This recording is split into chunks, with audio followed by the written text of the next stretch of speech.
ஜெய் ஸ்ரீ கிருஷ்ணா. வைணவ பக்தி இலக்கியத்தின் மணிமகுடம் திருப்பாவை. மார்கழி மாதத்தில் பெண்கள் மேற்கொள்ளும் பாவை நோன்பின் பின்னணியில் ஆழ்ந்த கிருஷ்ண பக்தியை வெளிப்படுத்தும் இவ்விலக்கியம் இறைவனிடம் சரணடைதல், சமூக ஒற்றுமை மற்றும் நித்திய ஆனந்தம் போன்ற ஆழ்ந்த ஆன்மீக கருத்துக்களை எளிய தமிழில் விளக்கி தமிழ் பண்பாடு மற்றும் இசையில் பெரும் தாக்கத்தை ஏற்படுத்தியது என்றால் அது மிகையல்ல. திருப்பாவை வைணவத்தின் முக்கிய கோட்பாடுகளான சரணாகதி, சேவை அதாவது கைங்கரியம் மற்றும் பகவானின் குணங்களை போற்றுதல் ஆகியவற்றை விளக்குகிறது. கண்ணனை தன் காதலனாக கருதி அவனோடு கலக்க வேண்டும் என்ற ஆழ்ந்த பக்தியுடன் வெளிப்படும் திருப்பாவையில் இருந்து இன்று 25ஆம் பாசுரம்.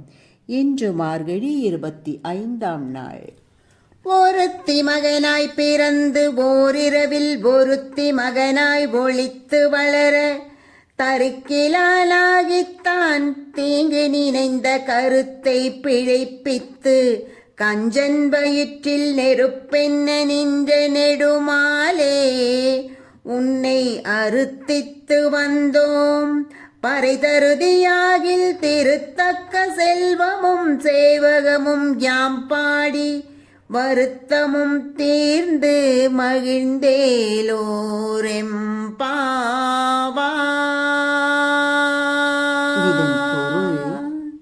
ஒரு நாள் இரவில் தேவகிக்கு மகனாய் பிறந்தாய். பின் அதே இரவில் மற்றொருத்தியான யசோதைக்கு மகனாகி பிறர் அறியாமல் மறைந்து வாழ்ந்தாய். இதை அறிந்து பொறுக்க முடியாத கம்சன் உனக்கு தீங்குகள் பல நினைத்தான். அவனது கருத்தை கெடுத்து அவனது வயிற்றில் நெருப்பு பற்றி எரிவது போன்ற அச்சத்தை உண்டாக்கிய உயர்ந்த திருமாலே, எங்களது குறைகளை போக்க வேண்டி உன்னை போற்றிக் கொண்டு வந்தோம். எமது வேண்டுகோளை நிறைவேற்றி பறை தருவாயானால் விரும்பத்தக்க உனது செல்வத்தையும் வீரத்தையும் பாடி நாங்கள் துயரெல்லாம் நீங்கி மகிழ்ச்சியாக இருப்போமே.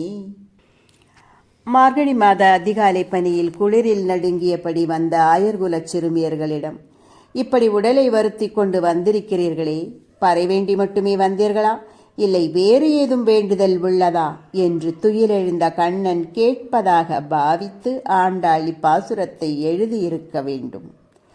கண்ணபிரானின் திருவடிச் சிறப்பினை உணர்த்தும் கோதை, உனக்கு தடையாக நின்ற கம்சனை வதைத்தது போல எங்களுக்கு உனை சரணடைய தடையாக இருப்பதையெல்லாம் சிதைத்து விடு என்றே இப்பாசுரத்தை வடித்திருப்பாரோ?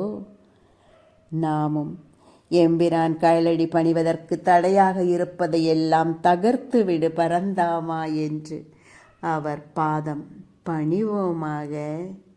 சர்வம் கிருஷ்ணார்ப்பணம்.